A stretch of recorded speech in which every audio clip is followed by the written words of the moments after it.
Hyderabad cantonment MLA Lasya Nanditha car ప్రమాదంలో చనిపోవడం అందర్నీ షాక్ కు గురిచేసింది. హైదరాబాద్ నుంచి సదాశివరావుపేట వెళ్తున్న సమయంలో ఔటర్ రింగ్ రోడ్డుపై జరిగిన కారు ప్రమాదంలో ఎమ్మెల్యే చనిపోయారు. ప్రమాదం సమయంలో ఎమ్మెల్యే లాస్య డ్రైవర్ పక్కన సీట్లో కూర్చున్నారు. డ్రైవింగ్ చేస్తున్న డ్రైవర్, వెనక కూర్చున్న పిఏ వాళ్ళిద్దరూ గాయాలతో బయటపడినా ముందు సీట్లో కూర్చున్న ఎమ్మెల్యే లాస్య ఒక్కరే చనిపోవడానికి కారణం సీట్ బెల్ట్ పెట్టుకోకపోవడమే అంటున్నారు పోలీసులు. సీట్ బెల్ట్ పెట్టుకున్న డ్రైవర్ గాయాలతో బయటపడినా ఆ పక్క సీట్లో కూర్చున్న ఎమ్మెల్యే లాస్య సీటు బెల్ట్ పెట్టుకోలేదు.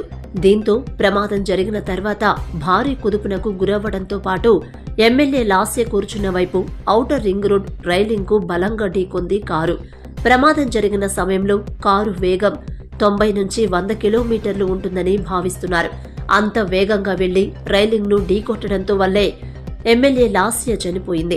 ప్రమాదం సమయంలో సీటు బెల్ట్ పెట్టుకుని ఉంటే ఎయిర్ బ్యాగ్స్ ఓపెన్ అయి ప్రమాదం నుంచి బయటపడేవారనేది ఆసుపత్రి దగ్గర జరుగుతున్న చర్చ. సీటు బెల్ట్ పెట్టుకోకపోవడంతో ప్రమాదం జరిగిన సమయంలో ఎమ్మెల్యే తల కారు ముందు భాగంలోని డాష్ బోర్డుకు బలంగా ఢీకొంది. దీంతో తలకు తీవ్ర గాయమైంది. అంత పెద్ద ప్రమాదంతో షాక్ కు గురికావడంతో పాటు తలకు గాయమైంది. సీటు బెల్ట్ పెట్టుకోకపోవడంతో ఎయిర్ బ్యాగ్స్ ఓపెన్ కాలేదు.